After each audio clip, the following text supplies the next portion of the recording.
Hello friends, Spicule is here. आज हम सीखेंगे कि कैसे हम एक कीलॉगर बना सकते हैं, वो भी एकदम बिगिनर्स के लिए। अगर तुमने 11th-12th में पाइथन थोड़ी सी पढ़ी हो और उसमें फाइल हैंडलिंग पढ़ी हो तो तुम भी ये कीलॉगर आसानी से बना सकते हो। तो चलिए शुरू करते हैं इसको बनाने का प्रोसेस। तो सबसे पहले तो हम एक फाइल बनाएंगे। एक फाइल क्रिएट करने वाले हैं हम, जिसका नाम हम रखेंगे की लॉगर ओ oops की लॉगर YT। और उसके बाद मैं ऐसा समझ रहा हूँ कि तुम्हारे पास VS कोड एडिटर होगा, तुम्हें पाइथन की थोड़ी सी बेसिक नॉलेज होगी और तुम्हें फाइल हैंडलिंग आता होगा। तो चलिए शुरू करते हैं। सबसे पहले हम अपना VS कोड खोल लेंगे और इसमें वो वाला फोल्डर ओपन कर लेंगे फटाफट। तो ये रहा वो वाला। Okay okay done. तो यहाँ पे सबसे पहले एक फाइल क्रिएट कर लेंगे जिसका नाम हम रखने वाले हैं main.py। पाई बेसिकली तुम्हें पता ही है, पाइथन का एक्सटेंशन है जिसे हम फाइल के पीछे लगा सकते हैं। ओके, तो अपना पहला हमेशा की तरह वही कमांड हम लिखने वाले हैं, प्रिंट। यहाँ पर लिखेंगे हम हेलो वर्ल्ड। ओके, और हम इसे रन करके देखने वाले हैं। ये है हमारा कोड रनर एक्सटेंशन। अगर तुम्हारे पास कोड रनर एक्सटेंशन नहीं है तो तुम इधर इधर जाके उसे इंस्टॉल कर सकते हो। यहाँ पे सर्च कर लेना बेसिकली कोड रनर, तो तुम्हें मिल जाएगा। तुम्हारा ये देखिए कोड रनर यहाँ पे है, तो तुम इसे यहाँ से बेसिकली इंस्टॉल कर सकते हो। तो बैक टू द पॉइंट, यहाँ पे हम इसे रन करके ट्राई करने वाले हैं। तो ये हमने किया रन और ये देखो आ चुका है। तो पाइथन अच्छे से वर्क कर रहा है। अगर तुम्हें पहले एक बार वर्जन चेक कर लेना है कि तुम्हारा जो पाइथन का वर्जन है वो वर्जन एकदम नया है या नहीं। तो पाइथन का वर्जन देखने के लिए तुम्हें ये टाइप करना होगा और ये देखिए मेरा वर्जन एकदम न्यूएस्ट है। तो आगे बढ़ते हैं। तो इसे यहाँ पे से हटा देंगे। तो जैसे कि सबने देखा ही था, पाइथन फाइल हैंडलिंग में हम कैसे, सबसे पहले हम एक टेक्स्ट फाइल बनाएंगे जिसमें हम अपने सारे की स्ट्रोक्स, सारे जो हम की टाइप करेंगे अपने कीबोर्ड में, वो जहाँ स्टोर होगी वो वाली log.txt फाइल बनाने वाले हैं। तो यहाँ से शुरू करते हैं विद ओपन ओपन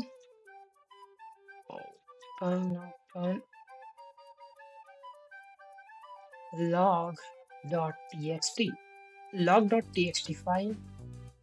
और इसके अंदर मैं आशा करता हूँ तुम्हें पता ही होगा WANR का मतलब क्या होता है। तो सीधा आगे बढ़ते हैं।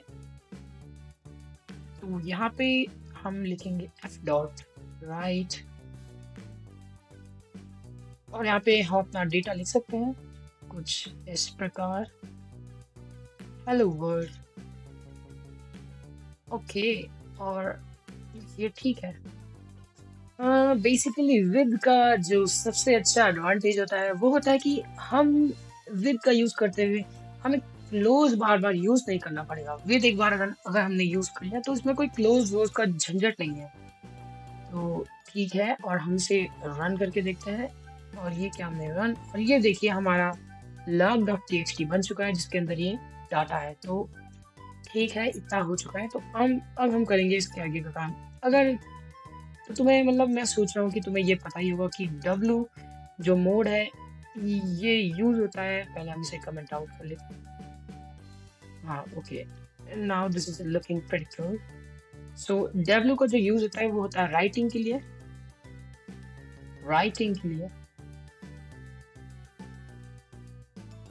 एंड जो इसका यूज होता है, A का यूज होता है अपेंडिंग के लिए, और R का यूज होता है रीडिंग के लिए। तो अगर हम राइट करेंगे तो राइट में और अपेंड में एक जो बेसिक डिफरेंस है वो ये है कि जब हम राइट करते हैं तो राइट करने के बाद जो हमारा जो पुराना डाटा है वो पुराना डाटा डिलीट हो जाता है। और वो उसको ओवरराइट कर देता है, मतलब पुराना डाटा हटा के उसमें अलग से एडिट कर देता है। ये राइट का एक एडवांटेज या डिसएडवांटेज कह लो, लेकिन हम राइट को यूज़ नहीं करने वाले हैं, हम करेंगे सिर्फ अपेंड को यूज़। और रीड का भी अभी उतना कुछ यूज़ नहीं है इस प्रोजेक्ट में। तो अपेंड में क्या होता है ना, अपेंड जोड़ देता है, जैसे पुराना कोई कंटेंट था तो अपेंड उसमें ऐड कर देता है जो हम नया-नया आता रहेगा। तो ये अपेंड का एक बहुत अच्छा फ़ायदा है, तो अपेंड को यूज़ करने वाले हैं। तो ठीक है, इसे हटाएँगे हम। ओके, तो इसके बाद हमें सबसे पहले इंस्टॉल करना पड़ेगा पाइथन का ये वाला लाइब्रेरी जिसका नाम है पाइनपुट। पाइनपुट एक ऐसी पाइथन की लाइब्रेरी है जिसकी मदद से हम कीबोर्ड और माउस के जो मूवमेंट्स हैं उनको मॉनिटर कर सकते हैं और उन्हें स्टोर कर सकते हैं किसी फाइल में।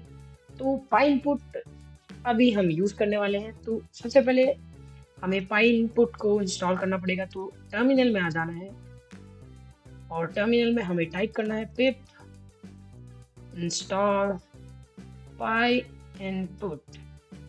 तो इतना टाइप करने के बाद आपको एंटर पे क्लिक कर देना है। मेरा तो पहले से इंस्टॉल है, आप एक बार इंस्टॉल कर लीजिए।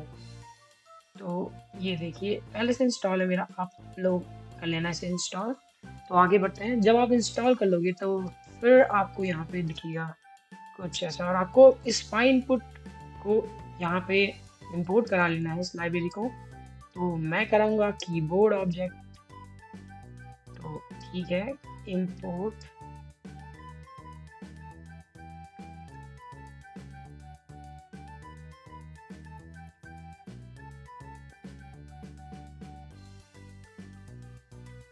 तो मैंने इंपोर्ट करा लिया है और आप भी इंपोर्ट ऐसे ही करा लेना। उसके बाद हम यहाँ पे क्या करेंगे, हम यहाँ पे हम इसे अगर ऐसे ही अलग अलग लाइंस में लिख लेंगे तो ये काफ़ी मतलब ये काफ़ी हौच पौच सा हो जाएगा। तो हमें यहाँ पे इसको एक फंक्शन में बनाने वाला हूँ, तो आप भी ऐसे ही करना। इस फंक्शन का नाम मैं रखने वाला हूँ right on file.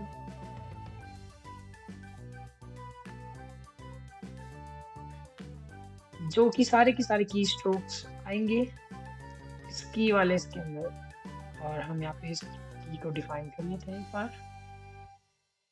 Okay fine. तो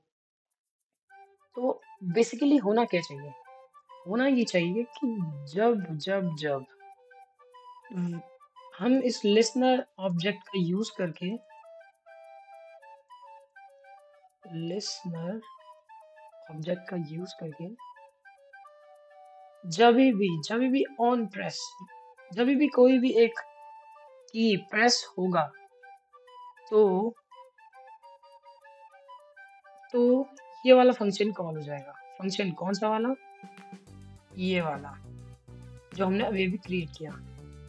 तो बेसिकली क्या होगा कि जब भी कभी भी प्रेस होगा कोई भी की तो ये वाला फंक्शन कॉल हो जाएगा और वो फंक्शन कॉल होके जो उसका डेटा है वो आ जाएगा इस फाइल में एल। ठीक है, और फाइल में आ जाएगा, कोलन लगा लेते हैं और फिर हम इस फाइल को ज्वाइन करा लेंगे। ओके, तो फिर हम इस फाइल को ज्वाइन करा लेंगे। तो ठीक है, अब हम इस क्या करते हैं कि ये जो हमारा फंक्शन है हम इसे एक बार ढंग से मॉडिफाई कर लेते हैं। तो यहाँ पे कर लेते हैं की डेटा, हम इस वेरिएबल में से स्टोर कर लेते हैं। तो जो ये की होगा इसको हम स्ट्रिंग में कन्वर्ट कर लेंगे कुछ इस प्रकार, और ये होगा स्ट्रिंग में। ठीक है, ओके। अब हम क्या करते हैं, इस की डेटा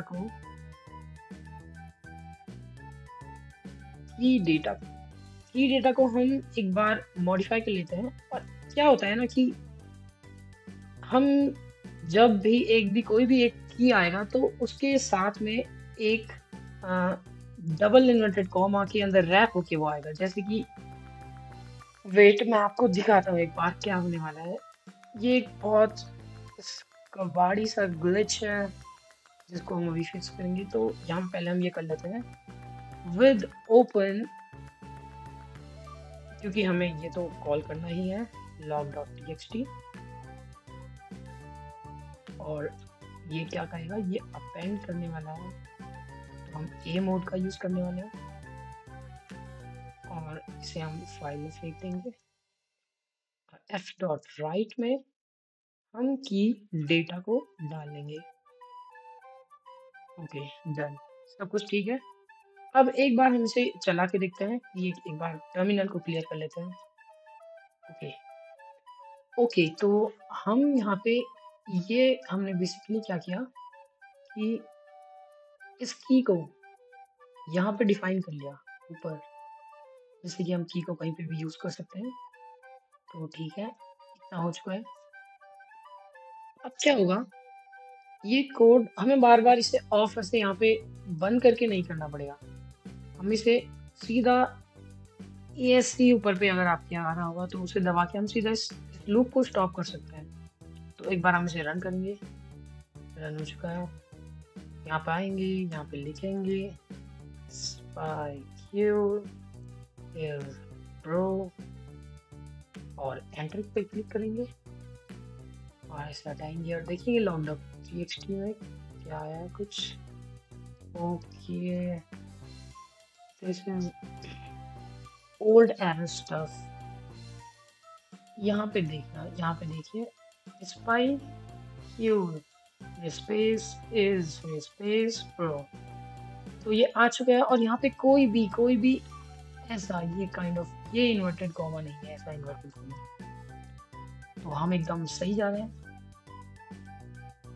और यहाँ पे देख सकते हैं आप, ठीक है। और जब मैं यहाँ पे क्लिक करूंगा, चला गया ये है, और जब मैं यहाँ पे क्लिक करूंगा ESC को, ये देखिए कीलॉगर स्टॉप हो चुका है। तो ये काफी परफेक्ट और क्लीन मेथड है इसको स्टॉप करने का, आप जरूर ट्राई करिएगा। और हम इस डेटा को यहाँ पे से हटा लेते हैं एक बार। और तो ये देखिए, ये हमारा जो कीलॉगर है वो ऑलमोस्ट बन चुका है। हम इसमें कुछ बेसिक सी चीज़ ऐड कर सकते हैं कंडीशंस लगा के, जैसे कि इससे पहले हमने देखा था बहुत सारे चीज़ें आ रही थी, जैसे बैक स्पेस, वो काफ़ी ठीक नहीं लग रहा था। जैसे एंटर दबाने पे जो डेटा है वो दूसरी लाइन में चला जाना चाहिए, वैसा भी कुछ नहीं हो रहा था। तो हम यहाँ से उसे कंडीशन लगा के कर सकते हैं। तो की इक्वल्स टू की डॉट स्पेस, तो जब भी हम स्पेस दे रहे थे तो वो बार बार लिखा रहा था की डॉट स्पेस। तो हम ये करके इस चीज को फिक्स कर सकते हैं।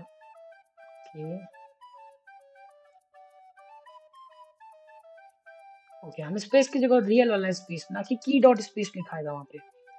ये एक हमने कर लिया है। और यहाँ पे हम एक और ऐसे जोड़ लेते हैं, यहाँ पे हम कर लेते हैं back space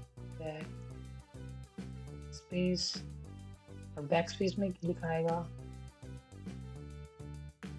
BACSPACE back space, ठीक है।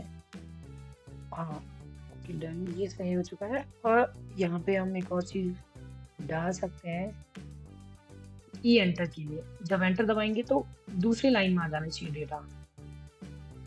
तो की एंटर के लिए एक बार हम इसे थोड़ा सा ठीक कर लेते हैं, काफी पिच हो चुका है। ओके, हाँ ठीक है। तो की एंटर के लिए करना है, ये एंटर करने पे ये होना चाहिए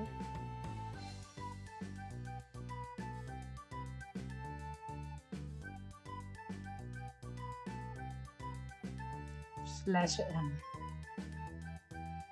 आपको इसके बारे में पता ही होगा कि /n क्या होता है। स्लैश एक एंड ऑफ लाइन के लिए यूज होता है, जिससे कि जो डेटा है वो अब नेक्स्ट लाइन में आएगा। फाइल हैंडलिंग में आपने पढ़ा ही होगा। तो इस अनवांटेड को यहाँ से हटा लेते हैं। तो देखिए हमारा कीलॉगर बन के तैयार हो चुका है और ये एकदम परफेक्ट है। तो अब एक बार इसे लास्ट में यूज करके देखते हैं। तो यहाँ पे मैं देखने वाले इंस्टाग्राम इंस्टाग्राम और ये है इंस्टाग्राम। यहाँ पे हमने डाला अपना नंबर, यहाँ पे माय क्लास और लॉगिन पे क्लिक करेंगे और हम देखेंगे यहाँ पे हमारा जो क्रेडेंशियल है वो स्टोर हुआ या नहीं। तो जैसे कि आप ये देख सकते हैं इंस्टाग्राम मैंने वहाँ पे टाइप किया था, ये है इंस्टाग्राम और यहाँ पे देख सकते हैं ये है मेरा नंबर और उसके बाद ये है मेरा पास। तो ये बन चुका हमारा की लॉगर। तो थैंक्स फॉर वॉचिंग। अगर आप अभी तक देख रहे हो और ऐसे ही अगर आपको वीडियो अच्छी लगे तो आप कमेंट कर सकते हैं किसी और नए टॉपिक के लिए, मैं उस पर जल्द से जल्द वीडियो ला लूंगा। तो मिलते हैं, till then take care, bye bye.